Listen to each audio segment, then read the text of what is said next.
I always feel like it's weird when we make Thursday night games divisional matchups, because divisional games mean so much to NFL teams in the grand scheme of things. And I feel like to take away a couple of days of preparation is a detriment to how bad both these teams want to win. But somebody's not got to win this football game. When you look at the matchup that matters here, Carmen, between these two teams, the two teams that were the two favorites to win this division, what's the matchup that matters here in the early season matchup?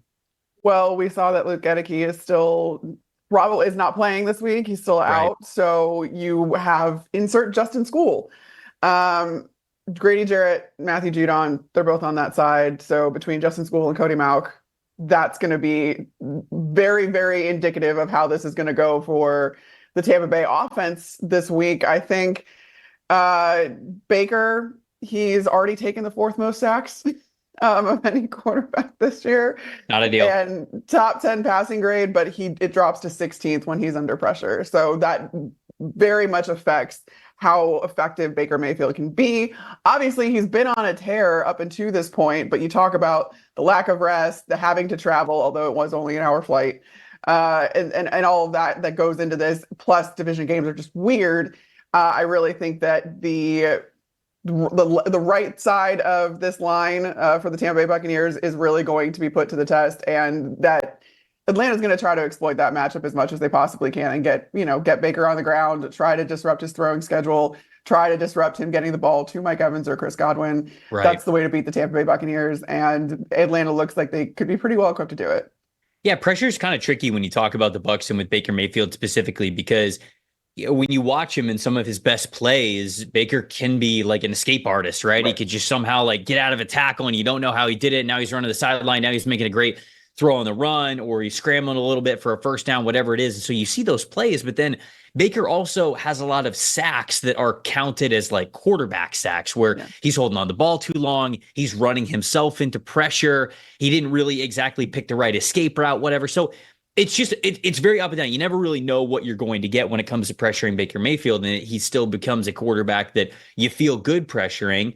Sort of to piggyback off of that, because I think it's a good transition. My plus factor in this game, so not necessarily the matchup that matters that I chose, but my plus factor is Matthew Judon, because 1.5 sacks for this Falcons defensive line, but it's still one of the low, not as productive, I feel like is the best way to say it, defensive lines that we have in the NFL. And Matthew Judon's the guy that I'm pointing out going up against Justin School. You could throw Arnold Ebiketie in there as well, but both of those edge rushers don't have the highest pass rush win rate this year. Matthew Judon's pass rush win rate is just right around 9%. Arnold Ebiketie's is about 12%. And I think that's a high for their edge rush group. And that's not even great. So it's almost like, hey, here's an area that, like you said, the Falcons should be able to exploit, but do they have the players to actually be able to do that? School did play better last week against the Philadelphia Eagles. So I think that's an interesting, I think it'll be very interesting into who ends up winning this game.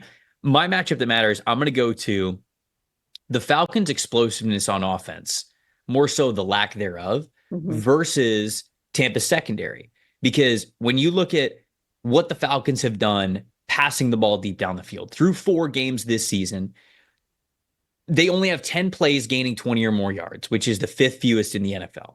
They have, when you just talk about the passing game, 9 completions gaining 20 plus yards or more. That's the 8th fewest in the NFL. So they're just not a very explosive offense right now. And Tampa, they're not really a defense that's going to allow you to have success in those areas either. 81.4 team coverage grade when it comes to just overall coverage. Only 14 receptions of 10 or more yards. That's 3rd best in the NFL. And then Zion McCollum, opposite Jamel Dean. I know a lot of people know Jamel Dean, but Zion McCollum, he's got the best coverage grade of any starting corner in the NFL right now. So it's a really good duo. It's a good secondary overall. And you could tell that the Falcons want to be more potent on offense.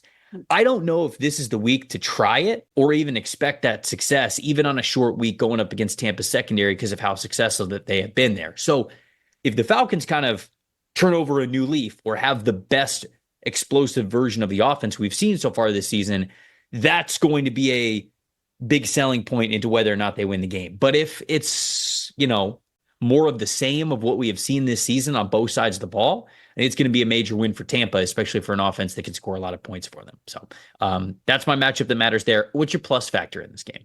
Well, going along with that, but kind of bad news for Tampa, Kirk Cousins has completely shed the can't perform in primetime games narrative. This is true. This, especially weirdly enough, on Thursday nights, on short weeks. He's got 19 touchdown passes versus just 6 interceptions and 107.9 rating in his past 8 Thursday starts. So including 2 or more touchdown passes in 7 of his last 8 games. So this is one of those things where, like, we think primetime Kirk, it's not going to matter. Even if it's not an explosive play or if he's not pushing the ball down the field, Kirk Cousins has been extraordinarily efficient and successful in primetime games. He's had 2 or more touchdown passes and over 100 quarterback rating in 4 of his past primetime. 4 of his 5 past. You got it. You got it. I believe in you. I got it.